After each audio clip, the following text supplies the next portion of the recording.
अगर सादिया का नाम नहीं, इब्ने इसहाक ने हजरत हलीमा सादिया का बाकायदा नाम लिखा है, साहिब कंजुल उम्माल ने उनका नाम लिखा है, मुस्लिम में हदीस है।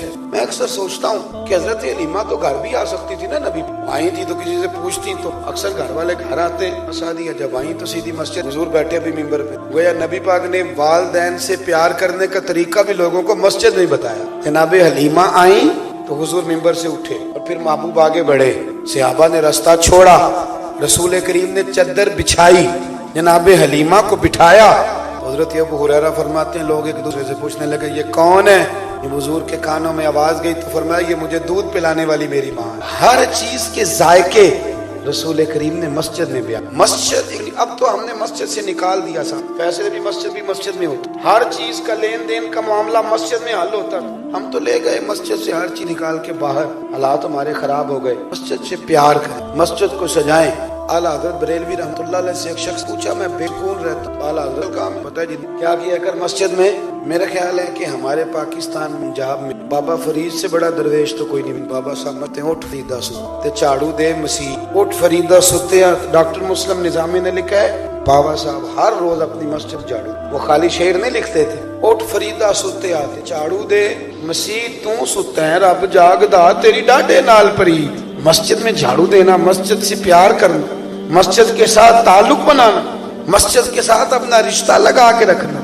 मस्जिद, हमारे बच्चे मस्जिदों में नहीं आते, हमारा मिजाज नहीं, तबीयत नहीं, हमारी शौक नहीं। अब मस्जिदों को ताले लगने लगे हैं कुछ साल पहले। मस्जिद का जो फारग होता था जाके कुरान शरीफ पढ़ने लगे। अब कुरान शरीफ पढ़े कि फेसबुक, कुरान शरीफ पढ़े कि गपशप करें, इतना टाइम ही नहीं हमारे पास। मस्जिद को वक्त दें, मस्जिद से प्यार करें। एक बात और करनी है बात समेट, मस्जिद ना टाइलों से आबाद होती है ना अच्छे लेंटर से आबाद हो। मस्जिद इबादत करता है मस्जिद का इमाम और खतीब। अब आप घूरने लग गए, किसी ने नहीं कहा, मुझे तो पता भी नहीं आपने इमाम कौन सा। जो बात ठीक है वो सुने तो सही। मैं आपको तारीफ फरक उमर बिन अब्दुल अजीज रहमतुल्लाह तआला अलैह ना मस्जिद खतीब, मस्जिद के इमाम की और सूबे के गवर्नर की तनख्वाह एक बराबर रखी और खतीब को पैसे गवर्नर से ज्यादा मिले। इसकी मतलब मैं ये नहीं आपसे कह रहा कि आप तवज्जो दिला रहा हूँ। एक बात थोड़ी देर के लिए समझे। हमारे यहाँ ना एक रिवाज बन गया है, जो बंदा 6 सैप्लियों में BA पास करके आता है, 6 दफा उसने एप्लीकेंट, वो दरस निजामी के आलिम से आके पूछते हैं आपकी तालीम की, वो कहते हैं मैं दरस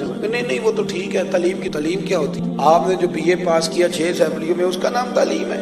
हमारा दरस निजामी का 4थे साल का तालिब इल्म आपके MPhil को चंद घड़ियां साथ बैठने का मौका नहीं देगा अल्लाह के पास। ये आप क्या बात कर रहे हैं। मदारस ने जो लोग पैदा किए ना, मदारस इस्लामिया ने, इस वक्त भी पाकिस्तान में ना डिप्रेशन के मरीज बड़ी तेजी से बढ़ रहे। मैं भी एक सेमिनार में गया था, मुझे बुलाया गया, हाजिर हुआ था। टेंशन, डिप्रेशन की बहुत ज्यादा झगड़े लड़ाइयाँ होते पड़े, बिला वजह परेशान है, कोई मां नहीं। आपको पता है पाकिस्तान की मेडिकल के डॉक्टरों ने, बोर्ड ने बैठ के कहा है नफ्सियात के माहिर बंदे बिठाओ और साथ वो बंदे भी बिठाओ जो कुरान हदीस जानने वाले, और उनसे आराह तलब करो इस मसले का। आप समझे बात। एक आदमी कुरान जानता है, हदीस जानता है, फिक्र जानता है, अस्माउर रिजाल उसने पढ़ा हुआ है, उसूल हदीस उसने पढ़ी हुई है, मंतक फलसफे इल्म बदी की बातें तलबा के साथ करता है। आप उससे पूछ रहे तेरी तालीम कितनी, कमाल नहीं हो गई, हद हो गई। जो आदमी BA पास करके, B.Ed करके स्कूल में PTC या चले SST टीचर भर्ती होता है आजकल, उसकी तनख्वाह कितनी? इस वक्त 50,000 से ज्यादा तनख्वाह है, बिल्कुल इब्तदाई कॉन्ट्रैक्ट बेस्ड। तो इमाम साहब अगर गलती से मोटरसाइकिल खरीदे ना कभी, महल्ले के इमाम साहब, तो सारा गांव तहकीक करता है तो पता करो नहीं कि मैं सही कह रहा हूँ आपसे। सारे लोग तहकीक करते हैं, कहते हैं इसने कहाँ से खरीदी, इसको पता करो। आप मेरी बात को समझें, खुदारा चीजों पे गौर करें। बहुत सारे ना हमारे चीजों, हमने ये लफ्ज मौलवी को, लफ्ज मुल्ला को बड़ी मेहनत करके रुसवा किया गया, ये बड़ा काम दी। देखे ना, मैं अक्सर दोस्तों से कहता हूँ पगड़ी किसकी सुन्नत है, बोल के बताओ। आप जाएं ये गुजरांवाला के महंगे होटल में, मैनेजर ने पगड़ी बांधी होती है कि जो दरवाजे पे खड़ा होता है उसने बांधी होती है? बांधने किसको चाहिए, लेकिन वो कुल्ला दे के उसको खड़ा कर देते हैं। आप मैनेजर भी बांधे, वो भी बांधे, हमें एतराज नहीं। पगड़ी जज साहब ने बांधनी है या जो पीछे डंडा लेके खड़ा है उसने बांधनी है, तो बांधी किसने हुई है? ये समझे आप, ये बड़ी मेहनत की गई इस काम। जब तक उलमा, मस्जिद का इमाम, मस्जिद का फिर कारी, इसको जब तक आप उस लिहाज से, हम तो मुआशरे का हिस्सा नहीं बनाते, करीब नहीं बिठा। पंचायत की मीटिंग हो तो कहते मौलवी साहब ये सियासी मसला है। वो हमारे एक दफा एक बड़े प्यार वाले हैं, तो वो मरी गए हुए थे, मैं भी कॉलेज में पढ़ता था, मैं भी चला गया, तो उनके महल्ले के मौलवी साहब भी आ गए। वो बेचारा छुपने लगा गया, चौधरी साहब ये लड़के, तो उन फटाफट कहते हैं मौलवी साहब जी किधर आए हो, तो हड़ियाली। तो मैं क्या साहब तो हड़ियाली ऐसी क्या آپ ایک حدیث سنیں، میں اپنی بات کو سمیٹوں. کیا خوبصورت لفظ ہے میرے نبی کریم. حضور فرمانے لگے جس نے اللہ کی رضا کے لیے مسجد بنائی. یہ دیکھیں شرط حضور نے کیا. اس کا مطلب ہے کچھ بندے ایسے بھی جو نام کے لیے بھی کام کرتے ہیں. فرمایا جس نے اللہ کی رضا کے لیے مسجد بنائی، اس نے مسجد نہیں بنائی، اس نے تو جنت میں اپنا مکان بنا لیا ہے. اس نے تو مکان بنا لیا جنت میں اپنا. جن دوستوں نے یہ کام کیا ہے نا، انہوں نے بڑا ہی نفع کیا، بڑا ہی نفع کیا. بڑے شوق سے ہم نے اس مسجد کو آباد کرنا ہے. اب کوشش فرمائیں کہ یہ سجدوں سے آباد ہو جائے، یہ تلاوت قرآن سے آباد ہو، اللہ کے ذکر سے آباد ہو. اپنے تعاون کریں، مسجد سے پیار کریں، مسجد میں اختلاف رائے کم سے کم کریں، جھگڑے سے بچیں. کوشش کریں کہ جس قدر ہو سکے ایک دوسرے سے محبت والا، پیار والا، ذوق والا مظاہرہ کریں. میں نے جتنی باتیں کی صرف اس لیے کی کہ جن چیزوں کی ضرورت ہے وہ تھوڑی تھوڑی ہم تک پہنچ جائیں. میں اکثر دوستوں سے کہتا ہوں کہ قرآن کے حافظ بھی ہیں، قاری بھی ہیں، الحمدللہ عالم بھی. ضرورت اب ان لوگوں کی ہے جو قرآن سے پیار کریں. اور کسی قاری صاحب سے کہیں میرا سورۃ رحمان سننے کو دل کر، میرا سنائیں تو صحیح. مسجدیں اب ہیں، ضرورت ہے کہ اب مسجدوں سے پیار کریں. ہمارا نہ خاص یہ تنقید نہ کریں کہ دیکھو جی کمیٹی والے تو دروازہ ہی نہیں لگا رہے. آپ کے گھر کا دروازہ خراب ہو تو کمیٹی نے لگانا ہے کہ آپ نے لگانا ہے؟ یہ اللہ کا گھر ہے. کبھی خراب ہو تو آپ لے آئیں اپنے حصے کا کاریگر. اس سے پیار کریں.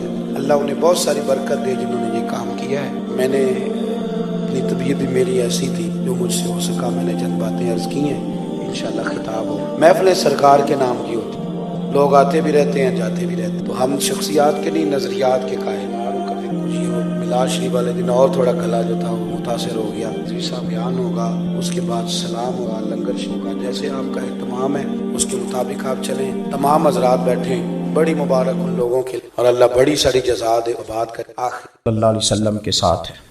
آپ کا جس آدمی کے ساتھ رشتہ مضبوط ہوتا ہے، آپ اس کے مکان کی طرف کھینچے چلے جاتے ہیں، کوشش کر کے جاتے ہیں کہ میرا بھائی سے ملنے کو دل کر رہا ہے، تو اس کی طرف توجہ ہو جاتی ہے. وقت نکالتے ہیں، ٹائم خرچ کرتے ہیں، پیسہ لگاتے ہیں، وہاں جاتے ہیں. بیٹی میں نے بیاہ دی ہے، اپنے گھر چلی گئی ہے، پر میرا ملنے کو دل کر رہا ہے. وقت فرصت سارا کچھ دیکھ کے وہاں پہنچ جاتے ہیں. اصل اس گھر جانا مقصود نہیں ہوتا، اصل تو بیٹی کی ملاقات مقصود ہوتی. اصل بھائی کا مکان دیکھنا مقصد نہیں، اصل تو بھائی کی ملاقات مقصد ہے. تو مسجد میں جب آپ آتے ہیں تو مقصود یہ ہے کہ میں اس جگہ جا رہا ہوں جسے رب کریم نے اپنا گھر قرار دیا ہے. اب اس گھر کے ساتھ دلچسپی، اس گھر کے ساتھ آپ کا تعلق مضبوط ہوتا چلا جاتا ہے. رسول کریم صلی اللہ علیہ وسلم نے فرمایا ہے کہ زمین پر جو گھر سب سے پہلے بنایا گیا، جو مسجد سب سے پہلے بنائی گئی، وہ بیت اللہ شریف، مسجد الحرام. اور فرمایا جب ساری دنیا فنا ہو جائے گی تو جو جگہیں باقی رہ جائیں گی وہ مسجدیں، وہ حصہ جس پہ مسجد تعمیر کر لی جاتی ہے وہ حصہ باقی رہے گا.